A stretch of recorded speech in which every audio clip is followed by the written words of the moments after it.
মুখোশের আড়ালেই কি লুকিয়ে আছে আসল খুনি? শরীফ ওসমান হাদী বাংলাদেশের এক আবেগের নাম, এক অনুভূতির নাম। তিনি চলে গেছেন পরপারে, কিন্তু রেখে গেছেন হাজারটা প্রশ্ন। তার নাম জানে না এমন মানুষ হয়তো বাংলায় এখন আর খুঁজেও পাওয়া যাবে না। মানুষ যে মানুষকে এতটা ভালোবাসতে পারে, সাধারণ মানুষের এত অকুণ্ঠ ভালোবাসা পেতে পারে, তা শরীফ ওসমান হাদীই প্রমাণ করে গেলেন। শরীফ ওসমান হাদী গত 18 ডিসেম্বর মাথায় আততায়ীর গুলিবিদ্ধ হয়ে সিঙ্গাপুরের একটি হাসপাতালে মৃত্যুবরণ করেন।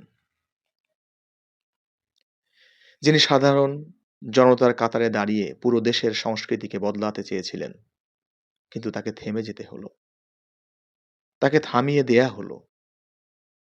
আর যিনি এই থামিয়ে দিলেন, পর্দার আড়াল থেকে যিনি কলকাঠি নাড়লেন, সেই মাস্টার মাইন্ড হলেন কেরানীগঞ্জ উপজেলার সাবেক উপজেলা চেয়ারম্যান শাহিন আলম ওরফে শাহিন চেয়ারম্যান, যিনি সাবেক আওয়ামী লীগ নেতা।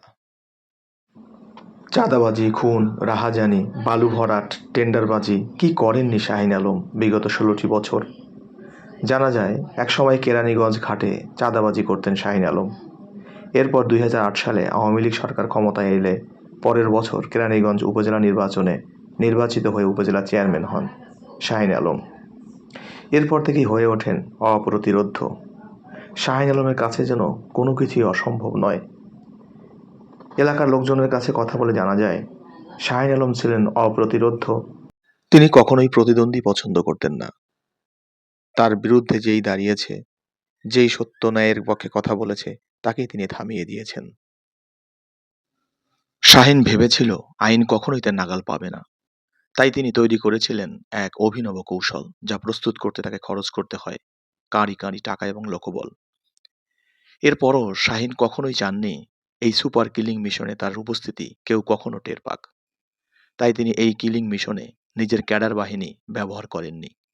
তিনি বেছে নিয়েছিলেন অপরিচিত কিন্তু ভয়ানক কোনো শুটারকে, যিনি সরাসরি মৃত্যু নিশ্চিতের পাশাপাশি তার নিজের পরিচয়ও বাতাসে মিলিয়ে নিতে পারবেন।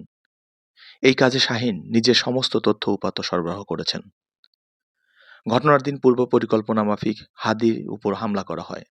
হাদি যখন কাজ শেষ করে রিকশায় ফিরছিলেন, তখনই খুনিরা ঝাঁপিয়ে পড়ে নিরস্ত্র হাদির উপর।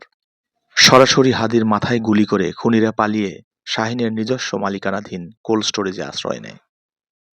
সেখান থেকে রাতের অন্ধকারে শাহিনের নিজস্ব গাড়িতে করে খুনিরা সীমান্তের উদ্দেশ্যে রওনা করে এবং শাহিনের পূর্ব পরিকল্পনা মাফিক লোকের মাধ্যমেই সীমান্ত পাড়ি দিতে সক্ষম হয়।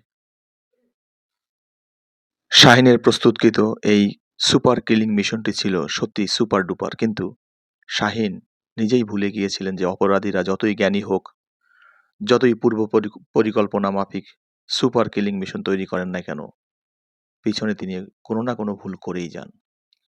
তাই হাদির জানা যায় শাহিনের অতি বেশি আহাজারি এবং আর্তনাদ আর কারো মনে সন্দেহ সৃষ্টি করুক আর না করুক, সরকারের বিশেষায়িত কিছু লোকের কাছে সন্দেহের উদ্রেক সৃষ্টি করে।